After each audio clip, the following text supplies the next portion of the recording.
1절부터 보겠습니다. 에스겔 31장 안내 된다고.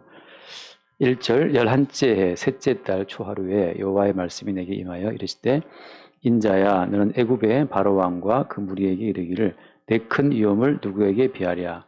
볼지어다 아수르 사람은 가지가 아름답고 그늘은 숲의 그늘 같으며 키가 크고 꼭대기가 구름에 닿은 레바논 백향목이었느니라. 물들이 그것을 기르며 깊은 물이 그것을 자라게 하며 강들이 그 심어진 곳을 둘러 흐르며 뚝의 물이 들의 모든 나무에까지 미치매 그 나무가 물이 많으므로 키가 들의 모든 나무보다 크며 굵은 가지가 번성하며 가는 가지가 길게 뻗어나갔고 공중의 모든 새가 그 큰 가지에 깃들이며 들의 모든 짐승이 그 가는 가지 밑에 새끼를 낳으며 모든 큰 나라가 그 그늘 아래에 거주하였느니라. 그 뿌리가 큰 물가에 있으므로 나무가 크고 가지가 길어 모양이 아름다우매 하나님의 동산의 백향목이 능히 그를 가리지 못하며 잣나무가 그 굵은 가지만 못하며 단풍나무가 그 가는 가지만 못하며 하나님의 동산의 어떤 나무도 그 아름다운 모양과 같지 못하였도다. 내가 그 가지를 많게 하여 모양이 아름답게 하였더니 하나님의 동산 에덴에 있는 모든 나무가 다 쉬게 하였느니라. 어디 보겠습니다. 오늘 말씀 보면 그 애굽의 그 바로 왕의 위엄을 그 애굽의 영광과 위엄을 어디에 비교합니까? 1차적으로 아수르에 비교하는데 또 그 아수르의 영광은 어때요? 그 아수르 영광이라는 것도 어디에 비교되죠?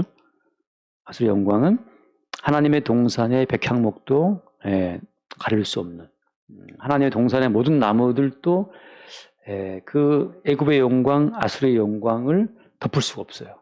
그만큼 다시 말하면 애굽의 영광, 아수르의 영광이라고 하는 것은 하나님의 동산 영광보다 더 크다는 것을 보여주고 있는 겁니다.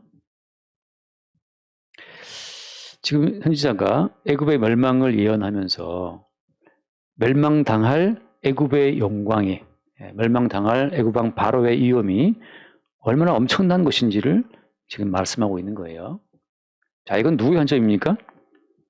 애굽의 바로 왕의 그 큰 영광과 그 큰 위엄이라고 하는 것은 하나님의 동산, 에덴 동산에 있었던 나무보다도 더 훌륭했다는 그 사실을 증거하는 건데 이건 이제 누구의 안목인 거예요? 말하자면 애굽의 영광을 하나님 동산의 영광보다 크게 본다고 하는 것은 누구의 안목입니까? 사람들이 봤을 때 애굽의 바로의 영광은 야 엄청나다. 하나님이 있다면 저거 아닐까 싶을 정도로 애굽 바로는 스스로를 신이라고 했기 때문에 무슨 말인가 하면 이런 거죠. 사람은 비교 대상이 누구죠? 사람이죠, 그죠? 사람에 비교해서 사람이기 때문에 사람은 다른 사람, 타인을 보고 자기를 비교한단 말이에요. 그러니까 사람이 인생을 살아갈 때 어떻게 인생을 살아야 될까라고 생각하게 되면 타인을 보고 자기 인생의 어떤 목표를 정한다고 하는 겁니다. 부자가 있으면 그 부자를 보고 나도 저 사람처럼 부자가 돼야지라고 하는 꿈을 꾸겠죠. 그러니까 모든 사람은 보이는 사람을 보고 자기 인생의 의미와 목표를 정한다고 하는 거예요. 당시에 애굽은 누구를 보고 지금 모델을 삼은 겁니까? 애굽은 아수르를 보고 아수르의 영광을 보고 대단하다 말이에요. 대단하다. 그래서 그 아수르를 모방하고 아수르처럼 되고 싶어 했어요. 누가? 애굽이. 대한민국은 누구를 모델로 나라를 키워온 겁니까? 제가 고등학교 때만 해도 항상 그 학교 건물 앞에 큰 글씨로 써놨었어요. 선진조국 창조라고. 선진조국 창조. 그게 이제 그 당시 그 정부 당국자들의 어떤 하나의 비전이었죠. 그러니까 우리가 인생을 살아갈 때에는 보이는 거라고는 딱 사람밖에 없기 때문에 그 다른 사람, 다른 나라, 다른 민족을 보고 우리가 살아가야 할 방향을 잡는다고 하는 거예요. 그래서 이 애굽이라는 나라는 아수르의 영광을 바라보고 아수르를 보고 그 아수르의 그 비옥함, 아수르의 그 풍성함을 모델을 삼아서 애굽 나라를 키워온 겁니다. 그래서 얼마나 애굽 나라가 아수르 나라를 부러워하면서 아수르 나라를 모방해서 키워왔는지 그리고 그 아수르 나라의 영광이 얼마나 대단했던지를 어떻게 지금 하고 있는 거예요? 하나님 동산의 백향목도 아수르 동산에 있는 나무만은 못하다는 사실을 말하고 있는 거예요.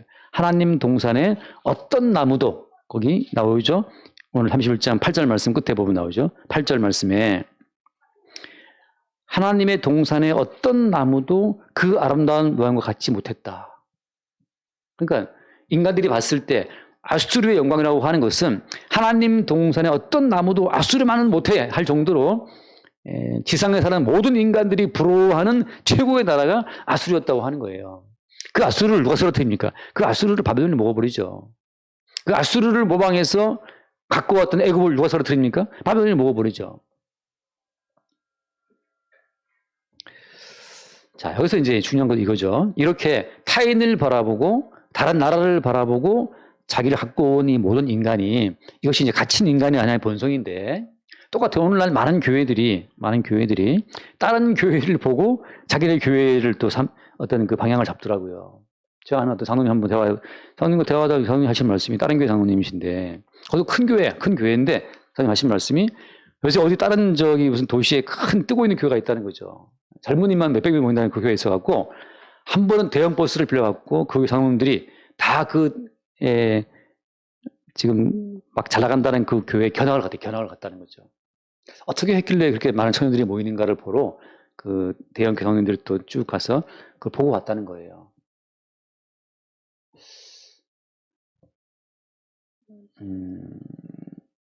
이건 뭐죠, 여러분?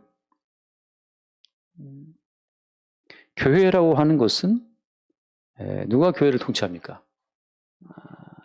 그러니까 교회라는 집단이 다른 잘 나가는 교회를 보고 그 교회를 모방해서 우리 교회 방향을 잡겠다라고 하는 것은 지금 어떻게 된 거예요, 지금? 또 다른 교회가 자기 교회의 모델을 하는 건데 성경에서는 교회의 머리가 누구죠? 교회 머리 예수님이기 때문에 예수님, 보이지 않는 그 예수님이 말씀으로 교회를 통치하는 거지 다른 교회를 보고 우리 교회의 어떤 갈 바를 정하겠다? 야차가 벌써 지금 눈에 보이는 것에 휘둘리고 있는 거잖아요. 오늘 그 8절 말씀에 다시 한번 보면 8절 말씀에 하나님의 동산에 어떤 나무도 그 아수르만 못했다고 하는 이제 그 말인데 하나님 동산이 어떤 거죠? 하나님 동산이라고 하는 것은 어떻게 지금 사람들이 오해하고 있는 겁니까? 자, 다시 한번 말씀드릴게요.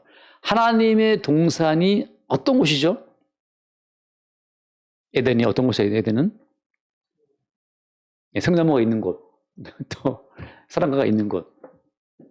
자, 중요한 건 뭐냐면 지금 사람들은 어때요? 지금 선악과를 먹고 타락한 이후에 모든 인간들은 에덴 그럼 뭘 떠올리죠? 에덴 그러면 무척 살기가 좋은 곳만 떠올린단 말이죠. 자, 무슨 말인가 하면 지금 모든 인간들은 이제 자기 목숨을 위해서 자기 생존을 위해서 자기가 꿈꾸는 야망을 위해서 도움되는 곳이면 다 에덴이라고 생각하는 거예요. 근데 어때? 실제 에덴이라고 하는 것은 하나님의 뜻이 이루어지는 곳이 에덴입니다. 하나님 뜻이 이루어지는 곳이 에덴이에요. 자, 한번 말씀 한번 봅시다. 이게 잠깐 말씀해요. 누가복음 16장 말씀. 누가복음 16장 말씀을 잠깐 봅시다. 누가복음 16장 14절 말씀.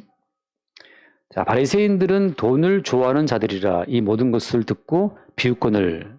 자, 바리새인들은 어떤 사람? 바리새인들은 모두가 알다시피 바리새인들은 경건한 사람들이에요. 경건하기로 따지자면 따라갈 수가 없죠, 바리새인들은. 근데 어때요? 바리새인들의 그 깊은 동기는 뭐가 숨어 있는 겁니까? 돈에 대한 사랑이 숨어 있어요. 바리새인들은 일에 두 번 금식하고 11조를 바치고 구제하고 봉사하는 사람이라고 알고 있었지만 실제 바리새인들은 그 내부는 돈을 좋아하는 자들이에요. 그 뒤에 말씀 15절 말씀 16장 15절 예수께서 이르시되 너희는 사람 앞에서 스스로 옳다는 자들이나 너희 마음을 하나님께서 아시나니 사람 중에 높임받는 그것은 하나님 앞에 미움받는 것이다. 자, 바리새인들은 돈을 좋아하고 또 뭘 좋아해요? 사람들의 칭찬을 좋아한다고, 인정을 좋아한다고. 그러니까 바리새인 입장에서는 보이는 돈, 보이는 사람의 인정이 곧 그들의 하나님인 거예요. 바리새인들은 그 보이는 돈과 보이는 사람들의 인정을 얻기 위해서 다만 뭘 이용한 겁니까? 그냥 율법을 이용하고 계명을 이용해서 그 계명을 지켜왔을 뿐이에요. 뭐 때문에? 계명을 지키고 경건하게 살아야 그 사회에서는 돈 벌고 그 사회에서는 인정받기 때문에. 겉으로는 무척 말씀을 잘 지킨 것 같지만 사실 그들 내부에는 돈 좋아하고 사람들 칭찬 좋아하고 그게 다예요. 자, 다시 말해서 에덴이라는 무엇이냐? 에덴이란 거기에 돈이 있고 사람들의 인정이 있으면 그것이 에덴이라고 생각하는 것이 보통 사람들이 생각하는 에덴에 대한 오해라고 하는 거죠. 에덴은 오해. 에덴 동산이란 무엇이냐? 자, 비교해서 말씀드릴게요. 에덴이란 무엇이냐면 어떤 거지가 있어요. 거지인데 몸이 아파. 병들었어. 개가 헌들 핥아요. 매일 빌어먹어. 매일 빌어먹는 거지인데 그 빌어먹는 그 거지의 그 삶의 현장이 에덴이에요. 어떤 점에서? 하나님의 뜻이 그에게 적용된다는 점에서. 반대로 그 앞에 부자는 호화롭게 입고 먹고 잔치하고 살았지만 그게 바로 뭐예요? 에덴 바깥 추방된 자들의 삶이라고 하는 거죠. 자, 다시 에덴 동산이라는 것은 지금 이렇게 숨겨져 있잖아요. 그죠? 추방됐기 때문에. 추방된 이후로 에덴은 지금 감춰 숨어져 있어요. 숨겨져 있어요. 그러면 에덴은 지금은 안 보이기 때문에 사람들은 자기의 생각으로, 자기의 이론으로 안 보이는 에덴 동산을 만들어내는 거죠. 에덴은 추방된 이후로 인간에게 에덴은 없는 곳이란 말이죠. 그래서 어떤 인간은 어차피 자기의 생각으로 에덴을 만들어내게 돼 있는데 그들이 만들어내는 그 에덴이 사실은 어떤 에덴입니까? 그 에덴이 그게 돈의 에덴이고 사람들의 칭찬의 에덴이라고 하는 거죠. 자, 한 번 더 말씀 좀 볼게요. 고린도 후서를 잠깐만. 고린도 10장. 고린도 후서 10장을 보면 자, 3절 말씀. 3절. 우리가 육신으로 행하나 육신에 따라 싸우지 아니하노니 같이 봅시다. 우리의 싸우는 무기는 육신에 속한 것이 아니요 오직 어떤 견고한 진토 무너뜨리는 하나님의 능력이라. 모든 이론을 무너뜨리며 그다음에 하나님 아는 것을 슬쩍 높아진 것을 다 무너뜨리고 모든 생각을 사로잡아 그리스도에게 복종하게 하니라고 하잖아요. 여기서 모든 이론을 무너뜨리고 그다음에 모든 생각을 다 사로잡아서 온다 하잖아요. 그 모든 이론과 모든 생각의 초점이 어디 있습니까? 인간 세계에 모든 인간들의 생각과 모든 인간들의 그 이론의 초점은 어디 있어요? 먹고 사는 문제, 돈 문제, 사람의 영광이 있죠. 지금 사람이 생각하는 에덴이라고 하는 것은 다시 한번 원래 에덴은 그죠? 하나님 뜻이 이루어지는 곳이 에덴이잖아요. 에덴은 인간 조화라고 지어진 것이 아니란 말이죠. 다시 하나님이 천지를 창조할 때 누구를 위해서 천지를 만들었어요? 하나님께서? 하나님이 창조할 때는 누구 조화로 창조를 하신 겁니까? 인간 조화라고? 아니죠. 하나님을 위한 창조란 말이죠. 에덴은 누구 조화로 만든 에덴이에요? 하나님 뜻을 이루기 위한 에덴이란 말이죠. 그래서 무슨 제한을 둔 거예요? 하나님 먹지 마라, 선악과를. 그 선악과를 먹지 말라게 함으로 말미암아 이 에덴 동산의 주인은 니들이 아니고 누구다? 하나님은 사실 증거하고 있는 겁니다.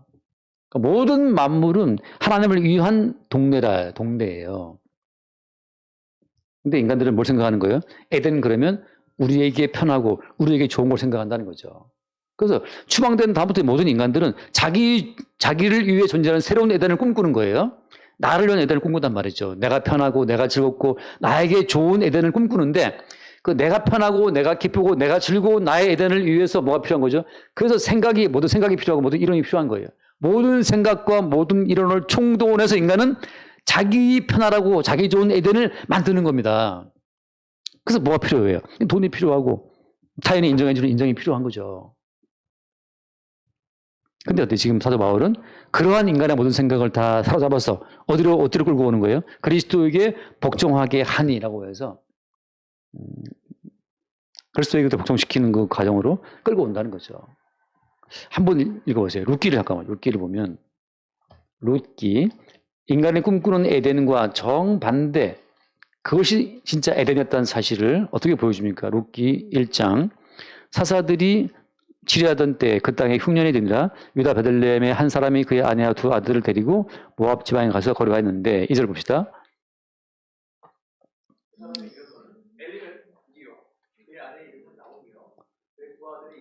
말론과 기론이니 유다 베들레헴 에브라 사람들이더라. 그들이 모압 지방에 들어가서 거기 살더니 자 지금 왜 모압으로 간 겁니까? 뭐 때문에? 기근이 너무너무 심해서 그죠? 살던 베들레헴 땅에 기근이 심해서 기근이 흉년이 들어서 흉년 때문에 지금 간 거잖아요. 어디로 갔어요? 모압으로 갔죠. 왜? 모압이라고 하는 곳이 그들이 보기에는 에덴이었으니까. 그 다음에 3절 나오미의 남편 엘리멜렉이 죽고 나오미와 그의 두 아들이 남았으며 그들은 모압 중에서 그들의 아내를 맞아야 했는데 하나의 이름은 오르바요 하나의 이름은 루시더라. 그들이 거기에 거주한 지 10년쯤에 또 같이 봐요. 말론과 기론 두 사람이 다 죽고 여인은 두 아들과 남편의 뒤에 남았더라. 모압 지방으로 가서 그들이 꿈꾸었던 에덴이죠. 왜? 베들레헴 지방에 흉년이 심하니까 살기 위해서 갔단 말이에요. 돈 벌기 위해서. 돈이 없으니까 돈 벌러 간 거예요. 갔는데 거기서 어떻게 됐어요? 남편 죽고 아들 다 죽었단 말이죠. 어디가 에덴입니까? 남편이 죽고 두 아들 다 죽은 그 현장이 사실 에덴인 거예요. 사업이 망하고 돈 다 까먹고 건강 잃고 아픈 그 현장이 그게 에덴입니다. 어떤 점에서? 주의 뜻이 이루어지고 있다는 점에서. 자, 그런 점에서 어때요? 우리에게 주어진 모든 삶의 현장은 다 에덴이야. 다 에덴입니다. 남편이 죽어도 에덴이고 아들 죽어도 에덴이, 사업 망해도 에덴이고. 어떤 점에서? 주님의 뜻이 지금 이루어지고 있으니까 모든 생각을 사로잡아 그리스도에게 복종하게 하니라고 하잖아요. 우리의 삶을 다 사로잡아서 그리스도에게 복종시키는 그 모든 과정, 그게 사도의 어떤 업무인데 그게 성령의 업무이기도 하고 주의 뜻이 이루어지는 그 현장이 사실은 에덴이었다는 사실을 지금 감추어진 에덴을 주님께서 현장 가운데 우리 가운데 보이고 있는 거죠. 지금 이스라엘은 애굽을 부러워했다, 아수르를 부러워했다 하면서 지금 뭘 꿈꾸고 있는 겁니까? 이 땅에 인간들이 추구하는 인간의 사상과 이론이 추구하는 그 헛된 에덴을 지금 바라보고 있는 중인데 하나님께서 아수르 무너뜨려 망하게 하고 애굽 망하게 하시는 거예요. 니들이 바라보는 그 에덴이라고 하는 것은 돈 많고 많은 인구들 영광을 주는 곳이 에덴이지만 그렇지 않다는 거죠.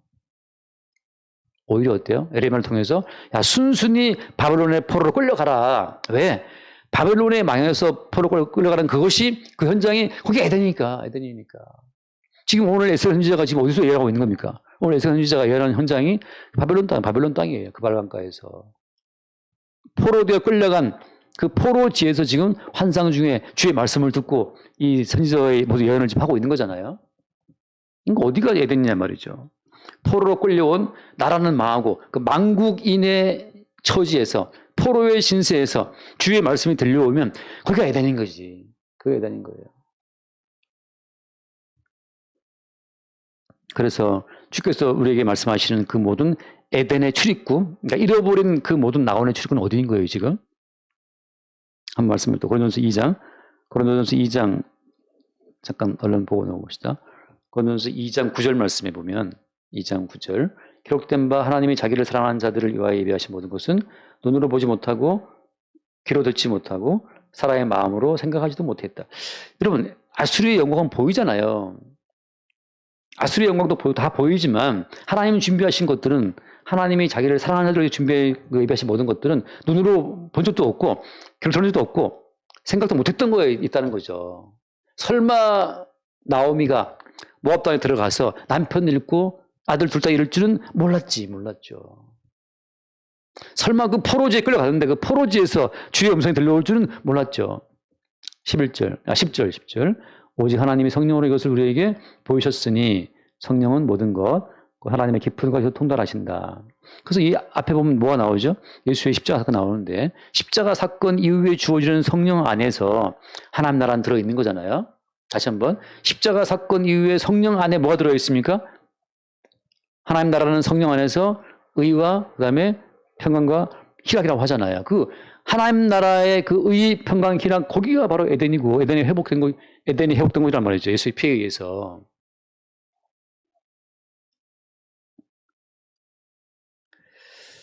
저는 오늘 그 본 말씀에 한 번 더 말씀 볼게요. 31장 8절 한 번만 더 보면 뒷부분에 하나님의 동산의 어떤 나무도 그 아름다운 모양과 같지 못해도다. 자, 이게 인간의 인식이 지금 야, 천국이 암만 좋다 해도 나 이번에 100억 벌었다. 100억을 벌어서 지금 이 좋은 집에 살고 있는 이만큼 더 큰 천국이 있을까라는 생각이 인간의 인식이란 말이죠. 그러니까 인간들은 돈 10억 쥐어주면 그게 천국인 줄 알아요. 하나님 동산에 어떤 나무도 아름다움이 갖지 못했단 말이죠. 이 10억만큼 못해 천국이. 이렇게 생각하는 것이 그게 인간의 어떤 인식이라는 거예요. 여러분 10억을 갖고 지옥 가겠습니까? 아니면 10억 너무 작나. 100억을 줄 테니까 100억을 잡고 100억을 받고 내일 아침 죽으실 분. 그런 시험 있잖아요. 내가 100억 주면 받겠냐. 받겠다. 단 조건이 있다. 내일 아침 죽는다. 받겠냐. 대부분 안 받잖아요, 사람들이. 내일의 목숨도 100억과 바꿀 수 없는데 사람들은 어떤 허상 가운데 빠져 있는 거예요. 정말 10억이 있으면 행복할까? 아니라는 사실을.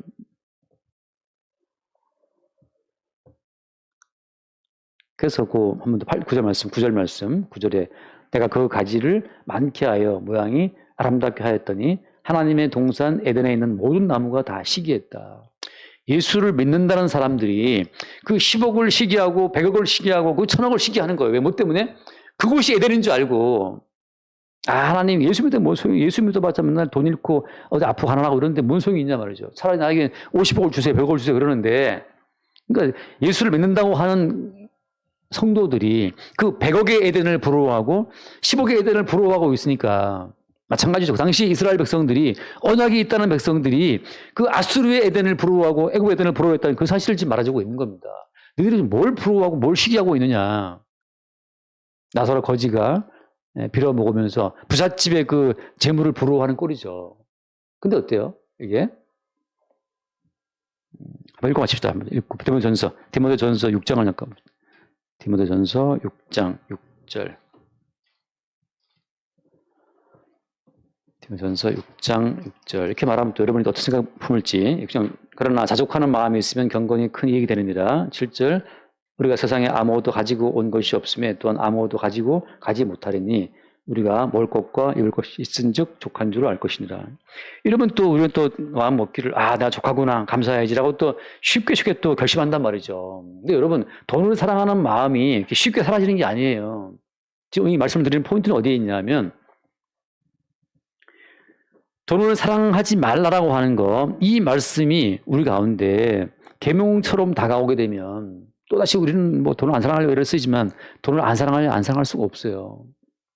무슨 말인가? 아까 처음에 찬송할 때 했던 말씀처럼 빛이 올 때 어둠이 사라지는 것처럼 주께서 우리 가운데 이 언약의 모든 말씀 자체를 성취하신 예수님의 성취, 너를 위해 모든 걸 버리고 십자가에 죽임당하신 예수님의 그 십자가 은혜가 다가오는 그 순간에 어때요? 잠깐 우리 가운데 이 돈의 욕심과 사랑이 빠져나가는 겁니다.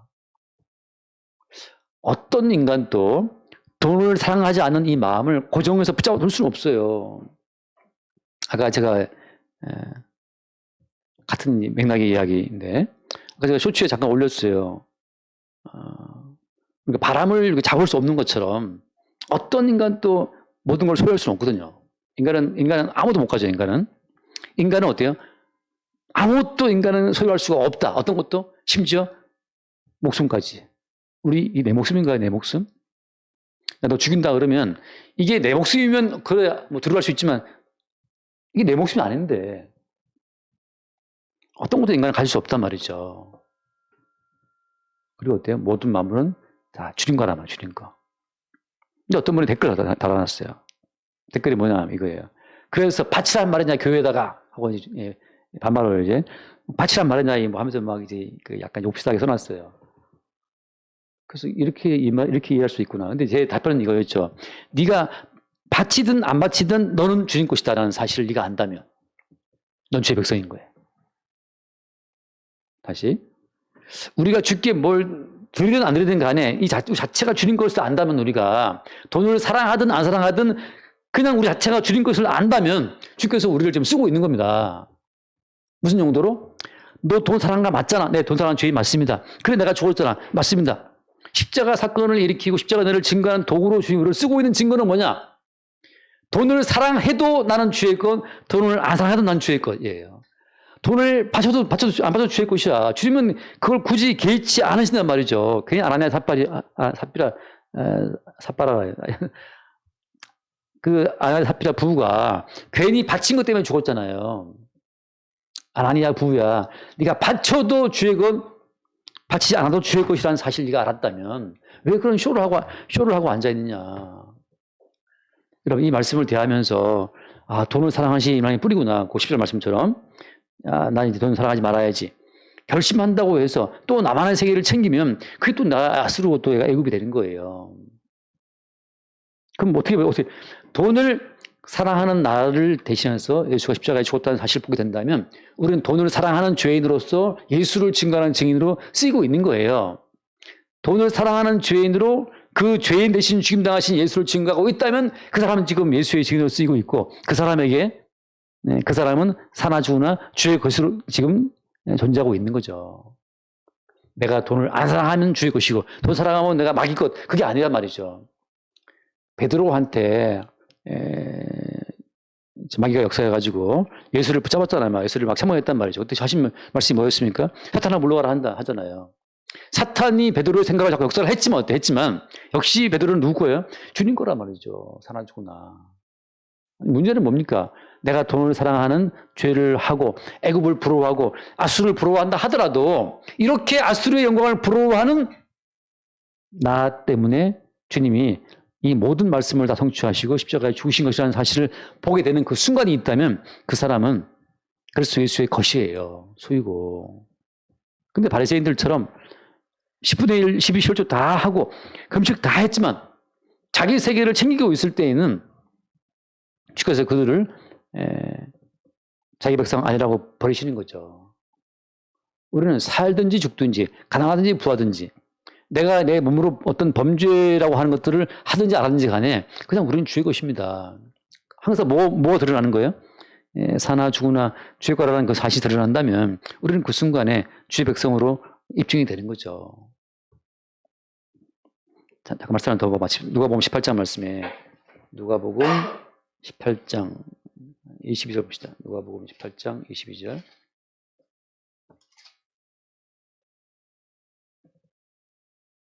18장 22절. 예수께서 이 말을 들으시고 그러실 때 내게 아직 한 가지 부족한 것이 있으니 내게 있는 것을 다 팔아서 가난한 자들에게 나눠주라. 그리하면 하늘에서 내게 보화가 있으리라. 그리고 와서 날 따르라 하시니 그 다음 봐요. 그 사람이 큰 부자이므로 이 말씀을 듣고 심히 근심하더라. 이 사람이 어릴 때부터 무슨 계명을 지켰잖아요. 모든 계명을 지키고 살아왔지만 누구를 위해서 지켜온 겁니까? 자기를 위해서 계명을 지켜온 거예요. 천국을 따내려고. 그 마음속에 들어있는 동기는 뭐였어요? 돈 사랑하는 거, 사람 인정받는 거, 나 자신의 자아를 천국까지 끌고 가는 거. 그게 목적. 결국은 사람들보다 자기를 잃지 않고자 하는 것, 자기 보존하는 것이 이 사람 목적이었단 말이죠. 결국은 주님으로부터 하나 다 팔아, 결국은 돌아가잖아요. 그래서 하신 말씀이 뭡니까? 24절 말씀, 24절. 예수께서 그를 보시고 그러실 때 재물이 있는 자는 하나님 나라에 들어가기가 얼마나 어려운지 낙타가 바늘길로 들어가는 것이 부자가 하나님 들어가는 것보다 쉬우니라. 그런즉 그죠? 그런즉 누가 구원할 수 있습니까? 그 다음 말씀, 20절 말씀. 이러실 때, 사람이 할 수 없는 것은 하나님은 아실 수 있다. 여러분, 그 사람의 구원받은 사람인지 어떻게 할 수 있냐 하면, 나 같은 정말 쓰레기가 구원된 것은 진짜 전적 주의 은혜입니다. 라는 말을 할 수 있다면, 앞에 전제가 뭐가 붙어 있어야 돼요? 나 같은 쓰레기가 붙어 있어야 돼요. 나 같은 죄인이 붙어 있어야 된다고. 나같이 돈 사랑하는 죄인이, 나같이 이렇게 몰래 그 마음 깊이 돈 사랑하는 죄인이, 나같이 말이죠. 80억 아파트가 에덴보다 낫다고 생각하는 이런 사람이 내가 어떻게 예수 믿게 됐는지 이것은 은혜라고 하는 고백이 나온다면 그 사람은 구원받은 사람이에요. 근데 앞에 나 같은 쓰레기가 안 붙어 있어. 나 같은 죄인이 안 붙어 있어. 나 같은 그 돈 사랑하는 그 죄인이 안 붙어 있다면 나는 원래 고상한 사람인데 이제 예수까지 믿고 있으니까 더 내 고상한 정도가 높아지겠죠. 그것이 이 사람에게 지금 어떤 구원받지 못했다는 증거이고 아직 그 사람이 바늘길을 통과 못했다라는 증거가 되는 겁니다. 뭐가 있을 때? 앞에 나 같은 쓰레기가 어떤 쓰레기? 나같이 돈 사랑하고 나같이 쾌락을 사랑하고 세상을 사랑하는 이런 쓰레기 같은 죄인이 어떻게 구원되었나? 어떻게 예수를 믿게 되었나? 근데 그 앞에 그러니까 그 사람은 너 죄인이란 말이 듣기 좋은 거죠. 죄인 맞으니까. 성경 들을 때마다 나 같은 죄인이 그 말이 우리 달게 들리죠. 어떻게 나 같은 쓰레기가 구원되었나? 그게 좋은데 그런 말을 할 수가 없어. 너무 경건해가지고. 그리고 누가 좀 뭐라 하면 그냥 기분 나빠. 나 같은 경건한 사람한테 왜 그런 말 하냐 말이죠. 자기의 쓰레기됨을 인정치 못하는 사람들은 아직 바늘기 저 바깥에 있는 사람이란 말이죠. 죽어마땅한 죄인 되어서 흐물흐물한 죄인 되어서 나라는 자아가 완전히 없어졌을 때 흐물흐물한 자아가 되었을 때만 바늘기로 액체가 되어서 흘러들어올 수 있지. 이거 낙타를 녹여가지고 그냥 액체 만들면 바늘기 통과할 수 있어요. 근데 낙타라는 자아가 유지되어 있을 때는 바늘기 못 통과합니다. 내 자아가 살아있을 때는 바늘기 못 통과해요. 너 나보고 너 뭐라 했어? 하고 자기 어떤 존심으로 자기의 이미지를 구상하고 있을 때는 바늘기를 못 통과하지. 근데 다 녹아버렸어요. 나 같은 쓰레기. 나 같은 죄인, 정말 지옥불에 다 녹아서 영화처럼 녹아진 죄인 되었을 때는 통과할 수가 있죠. 주께서 그렇게 우리를 녹이시는 겁니다. 그래서 오늘 말씀에 얼마나 이 이스라엘 사람들이 그동안에 애굽을 부러워하고 아수르를 부러워했는지, 에덴 동산이 있다면, 야, 에덴이 있다 하더라도 아수르만은 못하지. 에덴이 있어도, 야, 진짜 애굽만은 못해. 이러고 지금 이스라엘에 있다가 망한 거잖아요. 모든 성도들의 마음이 그냥 부자들을 부러워하면서, 야, 에덴이 있다 하더라도 그 천국 나중에 얘기고, 난 저 사람의 성공이 부러워. 저 사람이 아파트 뭐 됐대, 당첨됐대, 뭐. 그 사람 아파트가 지금 10억 올라갔대. 그게 부러운 사람들은 에덴이 있어, 천국이 있어도 그게 부럽다는 거죠. 그걸 선지자가 지금 그 내면을 지금 선지자가 찍어서 말하고 있는 거예요. 너한테 에덴이 뭐냐 말이죠. 에덴은 거지로 살아도 주의 뜻 가운데 내가 지금 거지라는 사실 인정한다면, 나의 가난함이 주의 뜻이 허락하신 가난함을 알고 있다면 그런 에덴을 살고 있는 거예요. 남편 죽었다. 뜻 가운데 죽었으면 에덴인 거예요. 아들 죽었다. 뜻 가운데 죽었으면 에덴인 겁니다. 그런 자는 세상이 감당할 수 없는 사람이죠. 우리가 매일 가장 불만이 많은 것은 다른 그림이 있기 때문이죠. 다른 그림이 있기 때문에. 그 다른 그림, 세상의 이론, 세상의 뭐 생각들이 만들어내는 그 다른 그림에 휘둘리지 마시고 현재 아프든 가난하든 돈이 많든 실패했든 간에 주께서 주신 실패라고 받아들이는 그 순간 우리 자아는 사라지게 되고 주의 뜻만 이루어지는 그 현장이 천국이 이루어진 현장이 거기가 에덴이에요. 그렇게 우리 모든 삶이 주의 뜻 가운데 지금 전개되고 있다는 사실을 받을 수 있기를 바랍니다. 기도하겠습니다. 존귀하신 주님, 타인을 바라보고 다른 나라를 바라보고 우리 욕망을 다독이면서 헛된 꿈을 꾸고 있는 그 순간마다 주의 성령으로 우리를 일깨우사 주의 뜻이 이루어지는 그 현장, 그 삶 자체가 그 참된 에덴 동산임을, 참된 천국임을 매 순간 새롭게 바라보게 하여 주옵소서. 우리 주 예수님을 기도드립니다. 아멘.